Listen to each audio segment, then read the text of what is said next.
ఒక్క రంగారెడ్డి జిల్లాలో మాత్రమే కాదు ఈ పరిస్థితి. మిగతా ప్రాంతాల్లో కూడా యూరియా కోసం ఇలాగే కష్టపడుతున్నారు రైతులు. తిండి తిప్పలు మానేసి రేయి పగలు అనక ఎరువుల దుకాణాల ముందు బారులు తీరి ఉంటున్నారు.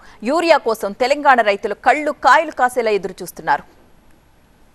సిద్దిపేట జిల్లా దుబ్బాక మండలం రాజక్కపేట గ్రామంలో కూడా యూరియా కోసం రైతులు ఇలాగే పడిగాపులు కాస్తున్న దృశ్యాలు మనం చూడొచ్చు స్క్రీన్ మీద. రోజుల తరబడి క్యూ లైన్లలో నిలబడ్డా యూరియా దొరకడం లేదు అంటూ మండిపడుతున్నారు అక్కడ.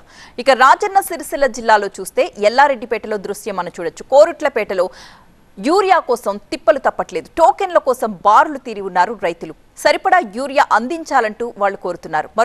మరొక బాక్స్ లో నిజాంపేట మెదక్ జిల్లాకు సంబంధించి నిజాంపేట మండల కేంద్రంలో ఉన్న ఫర్టిలైజర్ షాప్ ముందు ఉదయం 6 గంటల నుంచే బారులు తీరి ఉన్న రైతుల దృశ్యాలు మనం చూడొచ్చు.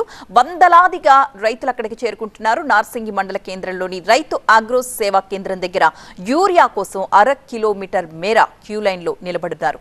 ఇంకొక బాక్స్ లో మనం వరంగల్ జిల్లా ఖానాపూర్ లో దృశ్యం చూస్తున్నాం. అక్కడ కూడా తెల్లవారుజాము నుంచే రైతులు యూరియా బస్తాల కోసమని వేచి ఉన్నారు. వరంగల్ జిల్లా ఖానాపూర్ రైతు వేదికది అర్ధరాత్రి వరకు క్యూ లైన్ లో వేచున్న సగం మందికి కూడా యూరియా రాకపోవడంతో వాళ్ళందరూ నిరాశతో వెనుదిరిగి మళ్లీ ఈ రోజు తెల్లవారుజామునే ఇలా క్యూ లైన్ లో నిలబడ్డారు.